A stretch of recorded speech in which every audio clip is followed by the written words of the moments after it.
Very nearly the last train of the day. Last train of the working week, in fact. It's Friday, you see, and the station is gradually empty. Nothing here but grime and darkness.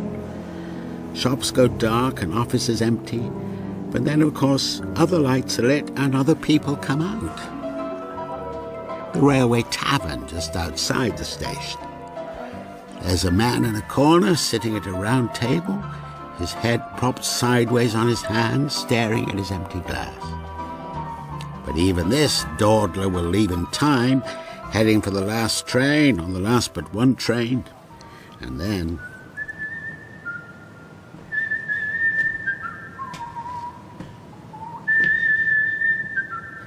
oh yes, then the station master will make his way across the concourse, a flag under his arm, head down, quite unobserved, because there'll be no one left to observe him. And he'll slip into his small office. It smells of soot and oil lamps. And the station will be, what would it be? Changed, I suppose. It's a different place with no one on it. Of course, the last train hasn't yet left, because there it stands. Coaches half cream, half maroon. All the windows closed, you see. Oh no, one window half open. Nothing else is moving on the station, just a breath of steam now and again. So let me tell you while we're waiting. Yes, let me tell you. There was once a girl with long black hair, who came through this station. She had dark eyes, and they seemed to shine even when she looked thoughtful or serious, which she did most of the time. Nice girl, nice family, you could tell. She came through the station in the morning with hordes of others at the busiest time of day, and through again at night with not quite so many.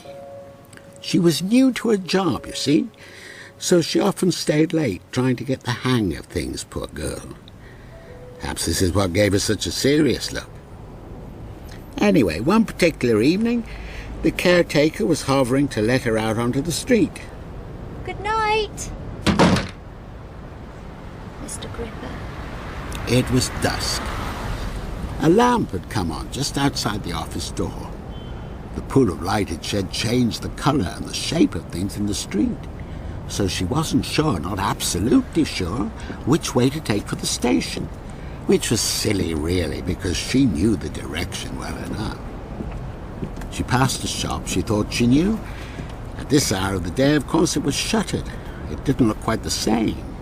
But shortly after the shop, there should be a turning into a narrow alley. And yes, there is a turning.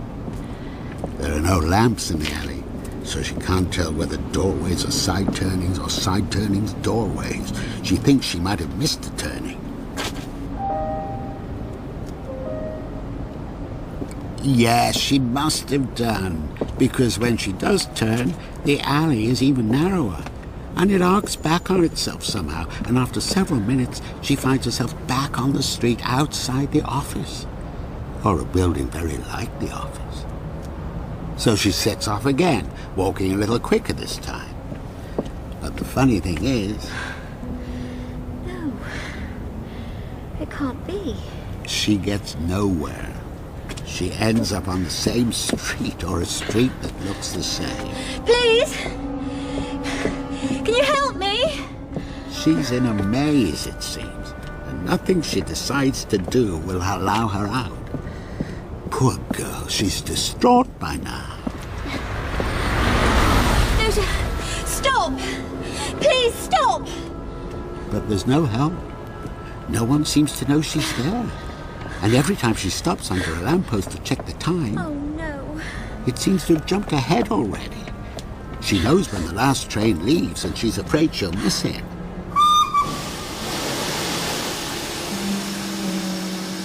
Station. There it was, quite suddenly and unexpectedly. It's too late now. The last train's gone. Or so she thought. She walked onto the empty platform, because although it was pointless, there was nowhere else for her to go. And there was a train, still waiting.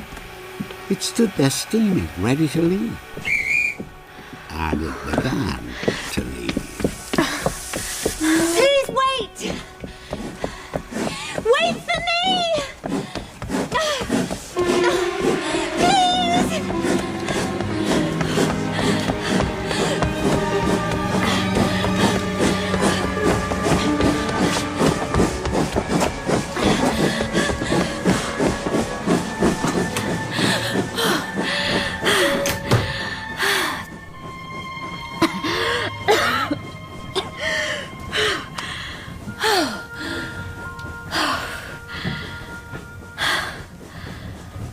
You were lucky. Oh, I'm sorry. That's all right. I didn't know. I thought I was alone. Not quite. Well, you were lucky to catch this one. I believe it must be the last. Yes. I thought I'd missed them all. I thought so too. Then I found this one waiting. I'm not sure why. It should have departed ages ago. Yes. I'd given up hope. Are you all right, miss? Yes, thank you. I don't mean to intrude, but you're obviously upset. If there's anything I can do... No, really. Some tea, perhaps. I don't know if that's possible, but I can try. No, it's just running for the train. Thank you. I'll be all right. Well, if you're sure. I expect the anxiety didn't help. Anxiety? If you'd missed this one, I mean. Well, yes. You'd have been stranded. The strange thing is... Well, it's probably not at all strange, really. I probably just panicked, but I left work in plenty of time and then I got lost. Lost from work? Yes. I've only been at the office about a week and I thought I knew the way to the station perfectly well. It's not that far, but... Tonight, well, I couldn't find it at all. I kept going round in circles. Where was this? Lavender Street. Oh, well. Do you know it? A little, yes. All those streets beginning with L. Lavender, leather. That's right, Lorimer. Yeah, and they're all quite I twisted. never noticed that before, the beginning with L. I'm right, though. And all sort of running into each other. I'm not surprised you got lost. I couldn't work it out. Wherever I turned, I shouldn't let it worry you. It happened to me once. Did it really? When I first went to work round there, yeah. You know what I think it is? I think when you first start out in a place, you pay particular attention to the route because you know it's important. I did, So yes. you say to yourself, that's the tobacconist, I always turn there. Yes. And you don't take note of anything else, it's all you need. And then, when you come across another little street that has a tobacconist in it, you think, this must be it, but it isn't. And then you don't know where you are. Do you think that's what I did? Probably, as I say, it happened to me. I got lost, and that's what I put it down to. I thought it was me. I thought I was being so silly. No. And then I got a bit frightened. Well, of course you did. My nerves were in a rare old state when I got lost. It's nice to know I'm not the only one. Getting lost, I mean. Oh, no. People are always doing it, especially if they work round Lavender Street. I'm sorry, I'm talking away here. You probably just want to sit in peace. No, really. Collect your thoughts, and anyway, talking to strangers, well, it's not wise, not really. No. You're quite safe with me. No, I didn't mean you. I meant... Yes, I know, it's a joke. Oh, I see. All the same, you do have to be careful. I know. And I am. I'm a very good judge of character. Who to avoid and what have you. Really? Well, you have to be these days, as you say. And I can tell you're all right. Can you? How? It's hard to say. You dress very carefully, for one thing. Do I? Yes. You can tell a lot from that. Oh, well. Anyway, I probably should keep quiet and get back to my newspaper. No, talking's helpful, really. If you're a bit upset, it takes your mind off things. Oh, well then. Really, I'm grateful. Talk as much as you like. Thank you. I will.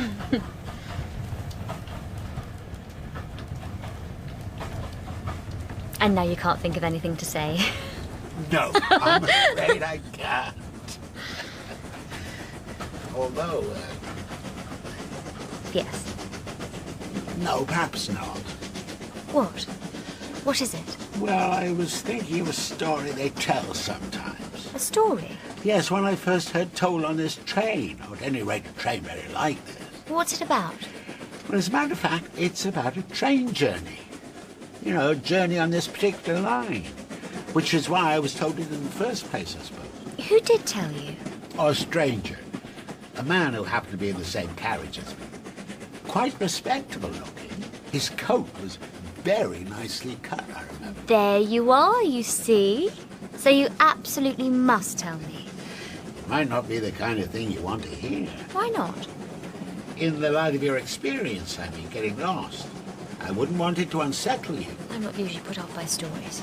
But with this one, you're supposed to be, I think. I'm supposed to be put off? It's a sort of warning. That's how it was told to me, anyway. What about? Oh. What's the matter? The train usually stops here. Does it? I hope we stop at my station. I expect we will. I'll make sure we do it. Oh, thank you. You're very kind. Now, you're not going to mention your story again, are you? Aren't I? No. You're hoping I was distracted. Well, there are other things to talk about. I won't be put off. I can see I was quite wrong about you. About me? You seemed so serious to begin with. Well, to begin with, I was. Yeah, but you looked as if you were serious all the time. A worrier. But I don't think that's really you, is it? I hope not. In that case, it's probably quite safe to tell you the story. If you insist. Oh, I do. It was a good long time ago when this was supposed to have happened, and it concerned a girl. A girl who was a bit like you, in fact. Like me? How? To look at, she had black hair, too. Really? I believe so, tied back the same way. I think you made that up. Did I? I bet they never told you what colour her hair was. You made that up because you're telling me. Well, perhaps I did, yes. Perhaps she was like you and perhaps she wasn't. Doesn't really matter. Anyway, this was about 50 years ago, so there are more differences than similarities. Every Friday she caught the train to go home. So she was only in town on Friday? No, she was in town all week. She attended a college for young ladies, and she had rooms there, I believe. So, well off, then? Oh, well off, yes. It was a college for refined young ladies. She stayed there all week and went home on Fridays, then back again to college on the early train on Monday. Sometimes she was the only passenger on that platform of a Monday morning, and almost always the only one of a Friday night, because, you see, it was only a small station on a branch line.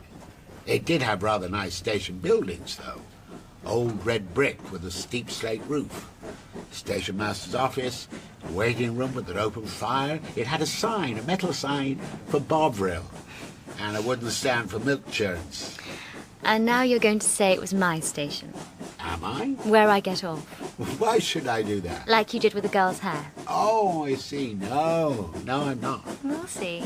No, we won't. It was not your station.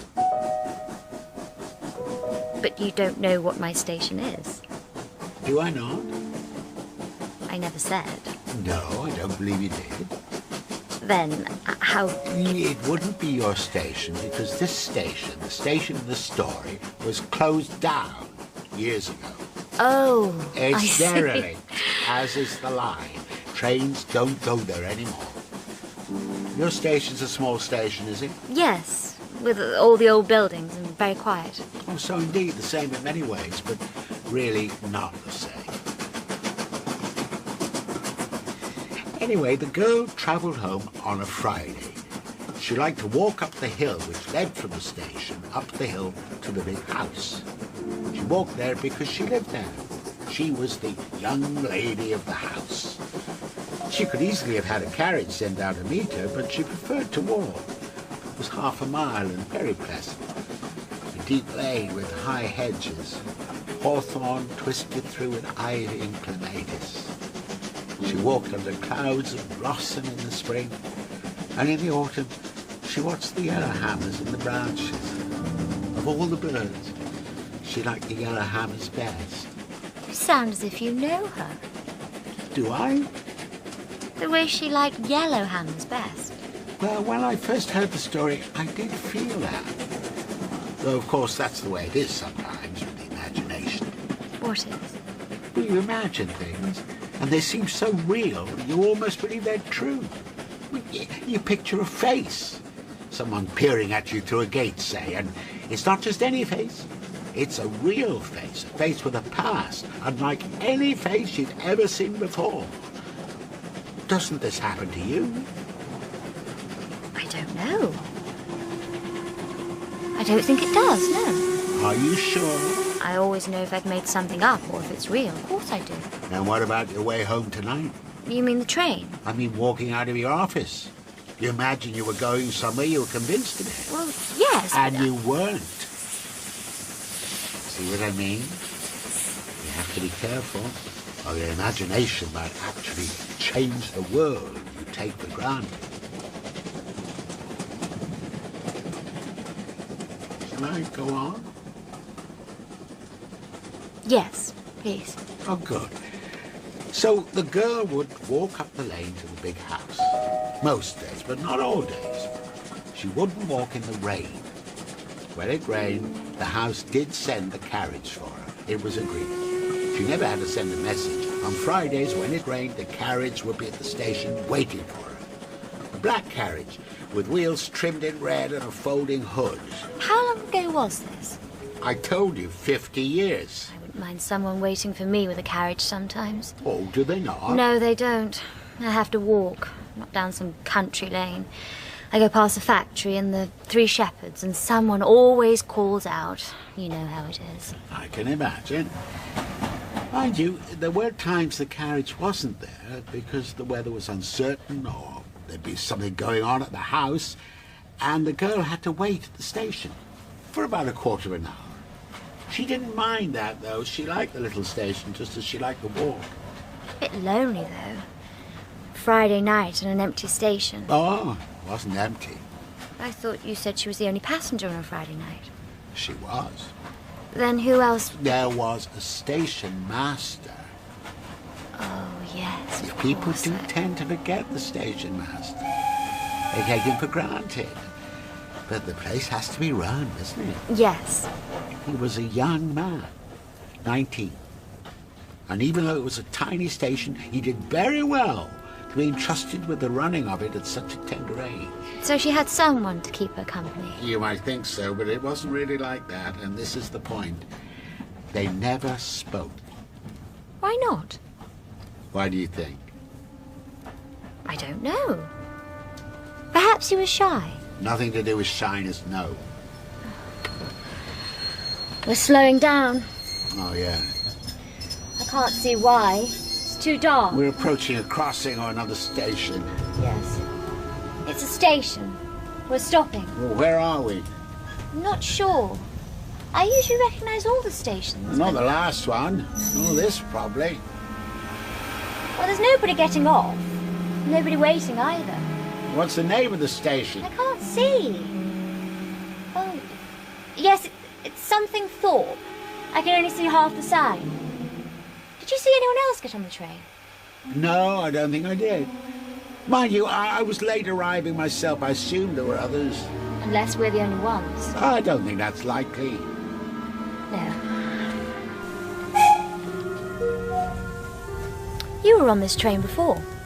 Oh, was I? Yes, when you were told the story about the girl, so there were other people then. Oh, yes, there were. And we did stop at all manner of stations. I remember we did. And there must have been people getting off, because he was telling the story to 3 or 4 of us to begin with, but I was the only one left to hear the end. So the others never heard what happened to the girl? No, unless they heard on another occasion. I suppose that's possible. I think you'd better carry on. We might reach my station before we get to the end. Or my station. What happened to this girl? I have a feeling about it. Oh, yeah? I think she's in for a shock. Do you? That's what it feels like to me. Uh-huh. Go on then, am I right? Well, we'll see, won't we? You remember where she was? On the station, about to get into the carriage. So you assume. Well, you told me. That's what you said. On Friday, when it rains... The carriage comes, yes, almost always. But on one particular Friday, it didn't come. A quarter of an hour passed, and it still didn't come. I knew it. So she had to keep on waiting. Yes? And that's where we'll leave her. Waiting. What? The one Friday in all the years she had to wait. But that's not an ending. You can't stop there. I have no control over it, Connie. This is the story as it was told to me. I can only repeat it. So that's the last we hear of her? No, that's the point where the other story starts. Other story? What other story? You must have at least two people to make a story. So this is the story of the young man, the station master. Now think of him, the son of a farm worker who's made his way up to station master, who makes a good job of it, who paints the neat little fence and sees that the troublesome catch on the waiting room door is oiled. He wears a fine suit, which he prides himself on keeping smart, and he has a gold watch chain across the front of his waistcoat. And he never spoke to the girl? You might have thanked him for showing him a ticket, but no more than that. But he wanted to, didn't he? You think so? I'm sure he did. You're right. But how could he? Here he was, the son of a farm worker, and there she was, the beautiful daughter of the big house. It's not shyness that opens up the gulf between them. It's class. The great gulf of class. They could still talk. It's not that much of a barrier. Oh, yes, if he'd been the son of the big house and she'd been the daughter of a farm worker, that way round, there might have been some sort of conversation. But it wasn't that way round, Connie. It simply wasn't. Connie? You know my name? Yeah? I thought so. I thought you said it before. Well, you told me. Did I? Indirectly, you used it of yourself. Somebody said to you something or other, Connie, or something like that. I'm sorry. Do you feel your name has been appropriated? No, it's all right. I just couldn't remember saying Well, it. you must have done. I never could have guessed. No, I suppose not. Anyway, you're right. He did want to talk to her. He noticed for the first time she stepped onto the platform. The way she stood looking down the track, so beautifully poised, her eyes so deep. He was falling in love with her. Of course he was. He was powerless not to. He couldn't really call it love, not if they hadn't even spoken. You think it always needs words, do you? Well... You think he was deluding himself? Well, she might have been awful. Oh, she might. Very pretty, but thoughtless or something, stuck up. She might, yes. Would that have been reason not to fall in love with her? Does reason come into it? And she wasn't very pretty. She was beautiful. Oh. Well, I beg her pardon.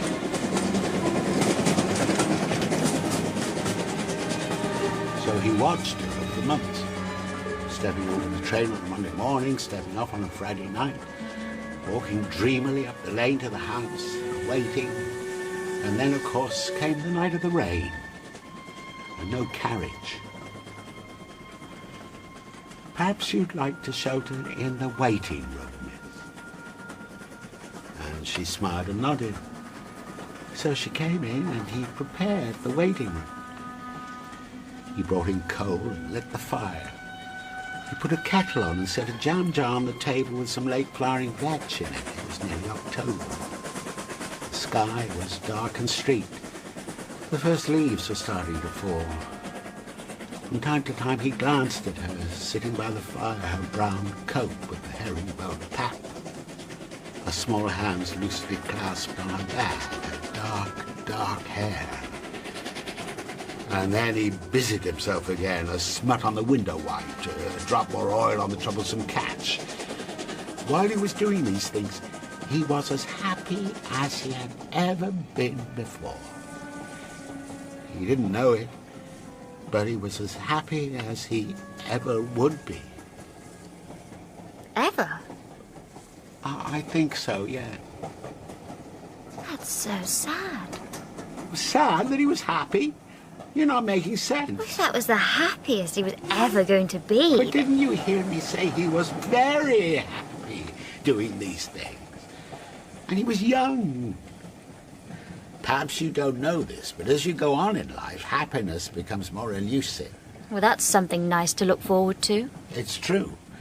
For one thing, you encounter sadness, and you're never simply happy after that. There's always some shard of sadness in your heart, A memory that pierces you at the very moment when you might be completely happy. But perhaps you found this. I don't think so, no. Well, perhaps you will. There's something in the past that doesn't want to be forgotten. Won't be forgotten. It's clearest when you're off your guard and you think, yes, now, here, I'm completely happy. On a walk in the country, perhaps seeing the first blossom in the hedgerow, the promise of summer. You know moments like that? They're delusions. There's nothing complete about them. Anyway, there he was, our young man, alone with the girl he loved, and his heart full to bursting because she looked at him and smiled, as if she liked him. It was close to perfect. It needed just one thing. What was that? There was a moment when he'd finished all his preparations and the waiting room was warm and homely, when she might have spoken. Asked him a question. Said his name. Did she know his name? I believe she did. Some Monday mornings there were passengers who called him by name. Good morning, Davy. She must have heard that.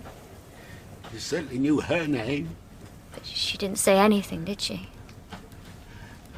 No. I thought not. And he didn't either. He couldn't. He could? You said it wasn't shyness, but I think it was. He was tongue-tied. Look, you don't understand what it was like. How difficult it was to break with convention. This was 50 years ago, and those sort of people set the rules.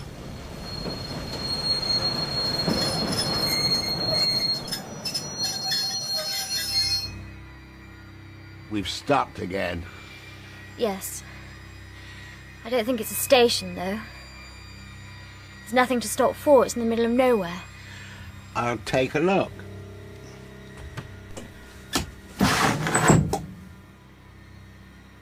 Oh, the track ahead divides. That's what it is. I expect someone has to change the points. Let me see. You can see the tracks in the moonlight. There's only one set. Off to the right, look. The rails are old, so they don't show up. Oh, yes. And partly overgrown. I can see. But look at it. Nothing's been down there for years. And I don't believe the points will have been changed in years either. I don't like this. I'm sure it's all right. Well, I'm not. And there's no one about, and no one else is looking out of the window, and I don't like it. What's happening? I really can't say. I'm not sure I believe that either. No? You know an awful lot, I think. Do I? Like where we are, and where we're going, and who I am, and... Oh, your name, you mean? My name. I can't remember telling you. Well, no, you didn't. What? I did know your name. Well, how? Who are you? I think we're moving again. So we are. And which track will we take, Connie? Where do you think we're going? I don't know. The old track, of course. What I think is that I'd like to go and sit somewhere else now. Well, you can't do that. Well, we'll see, shall we? You can't get into the corridor, I'm afraid. Let me out. You can get out on the other side, but of course the train's moving now. You'd be unwise to try that door. Unwise in any case. There's no one else on the train. What? We're quite alone, Connie. You fixed all this? Why? I don't know you. Why me? Because you caught my eye. Nice girl from a nice family. Because your hair is dark. Because it's Friday and it's about to rain. Because... What do you want? I wanted to tell you a story. Well, you've done that. Not quite. I haven't told you the end, have I? I don't want to hear it. Don't look at me like that. Like what? I don't know what... Oh, I know that look, Connie. There's no point pretending. Don't worry. It's only a tunnel.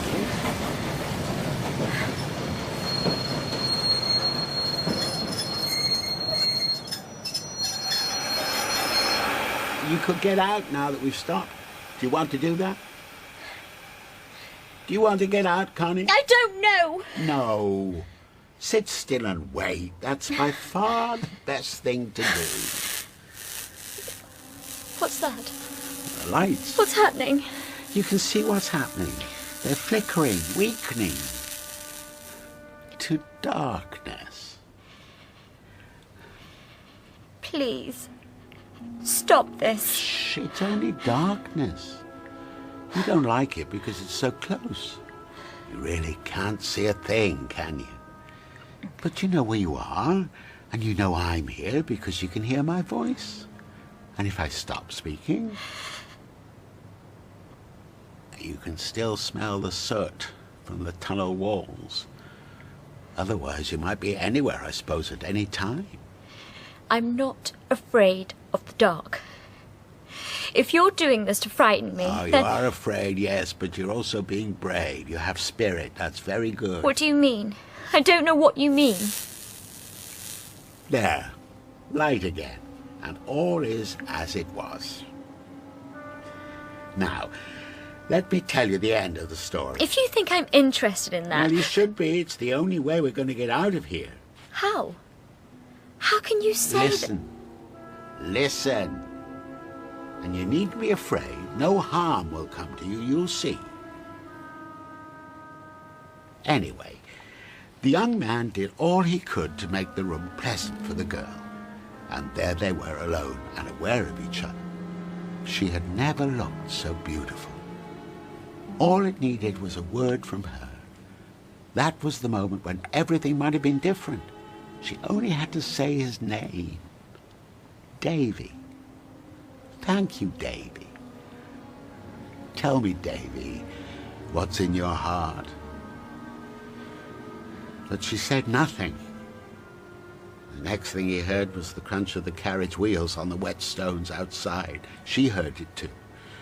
She picked up her bag, gave him a smile, a little meaningless smile, as if he was no one in particular, and she moved to the door. So did he, to open it, to see her out. She took the handle and the catch stuck. His hand then touched hers. It wasn't meant, not at all. And she recoiled from him, snatched it away. They were close just then, closer than I am to you now. She looked away from him. No, he said, it's not locked. He still felt the touch of her hand. The catch sticks, he said, it's all right. He pulled the door open. And she pushed him hard in the chest and hurried out. He fell against the wall, completely shocked. He closed his eyes, but all he saw was her face, her beautiful face. Repulsed. Repulsed by him. When he opened his eyes, he found himself staring at the stove, and he wanted to smite it with his heel, topple it and send hot coals rattling over the floor. That would have suited what he felt in his heart. He wanted her to be there, to notice, to jump with a fright at the sound of it, to flinch from the scattered coal. He wanted the fire to consume the place and the time, the girl, and everything. But he did nothing. He held himself quite still. Now do you see the point? Where all this is leading? No, I don't.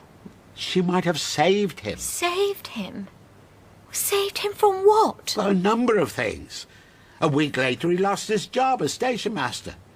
They never told him why, but he was sure that someone at the big house had said something. But why should they? For that misunderstanding at the door, for daring to fall in love with their precious daughter. Of course, he couldn't stay in the village, not after that, so he left and joined the army. And this was 50 years ago, remember? You can guess where that took him. 50 years? 1914. It took him to Ypres with the British Expeditionary Forces, and Ypres is where he ended his days. Oh. Well, I'm sorry. Yes. Poor boy. If you were frightened, Connie, I apologize. I had to see if you had the nerve to hear everything. About him dying? Well, not just that, no. Because it didn't really end there. You see, on certain Friday nights, when the last train is due and there's rain in the air, the young station master resumes his duties at the village station. You mean He has been seen.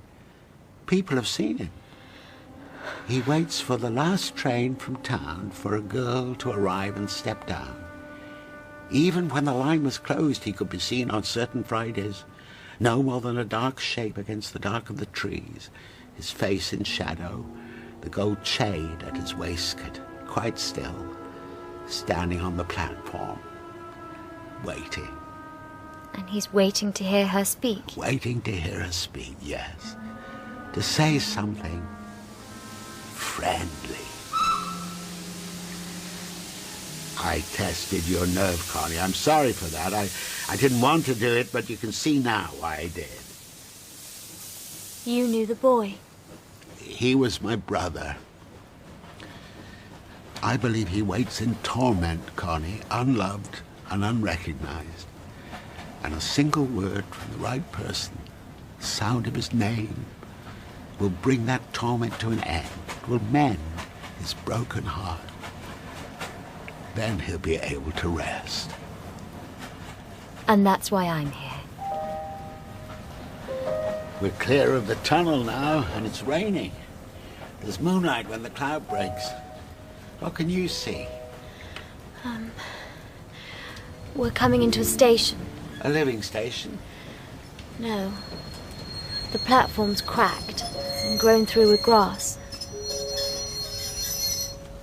Would have understood, you know, if you told me all this from the start. Would you? I would have tried.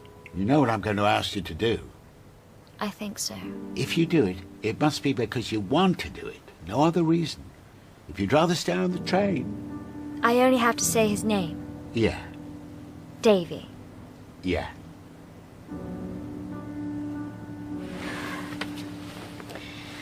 Then let me just stand on the platform to begin with. Of course.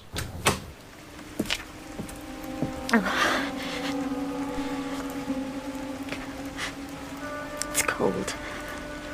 Look down the platform. Tell me what you see. I can't see much at all. The station buildings. A dark hill behind. Oh, that must be the way to the big house. No light? No. Oh, yes. There's a glow.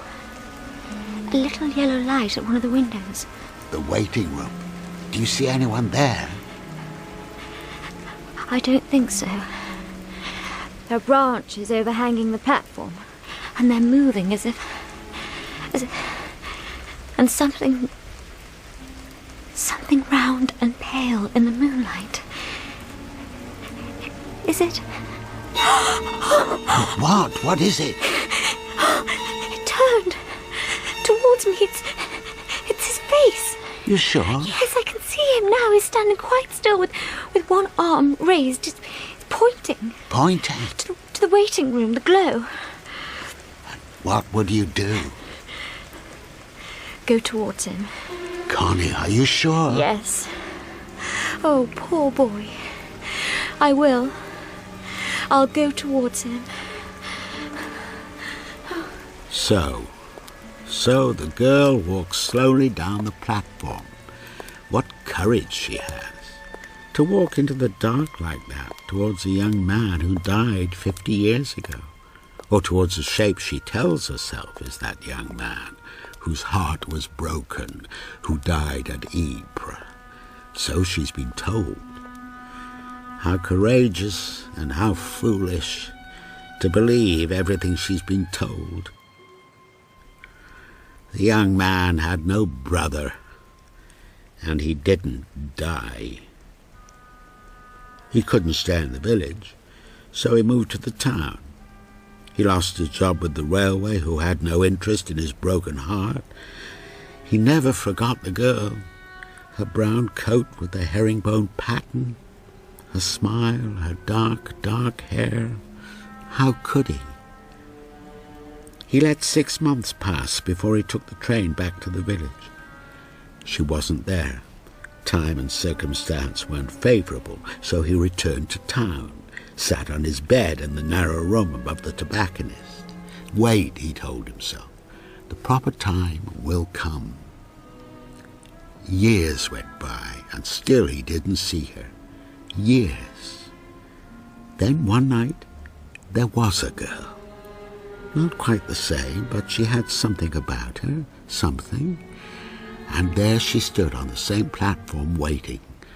So the time seemed to have come. Perhaps you'd like to wait in here. She looked at him, but his face meant nothing to her. Well, it wouldn't. Nevertheless, she thanked him and went in. You'll be safe in here, quite safe, and warm. I'll light the stove. She watches him, uncertain. Sometimes the catch on the door sticks, but you needn't worry, it's not locked. And there's that look on her face. She shrinks back from him, repulsed. You can tell the difference when it's locked. When it's locked, it's like this. Like this. And then the fire. The fire he'd waited for, to consume everything, to punish and unite. No, please help me!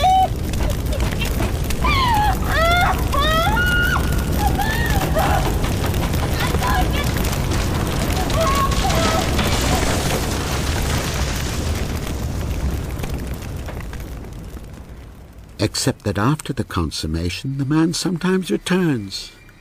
On certain nights, he comes back to the station. He's been seen on the train. People have seen him, a figure quite unaccounted for. But he's there. When a girl steps down from the last train on Fridays when it rains, he's there. The man gets out of the train. There's like rain on his face. He can taste night on the air. Oh, this familiar place. He looks down the platform and sees a glow in the waiting room, where he had been so happy, or thought himself so happy. She'll have reached it by now. He walks down the platform to join her. Her name is Connie. The name is wrong, but otherwise there's something about her. A dark-haired girl, nicely spoken, nice family. Hello? Davy. You'll be safe in here. Quite safe. And warm. I light the stove.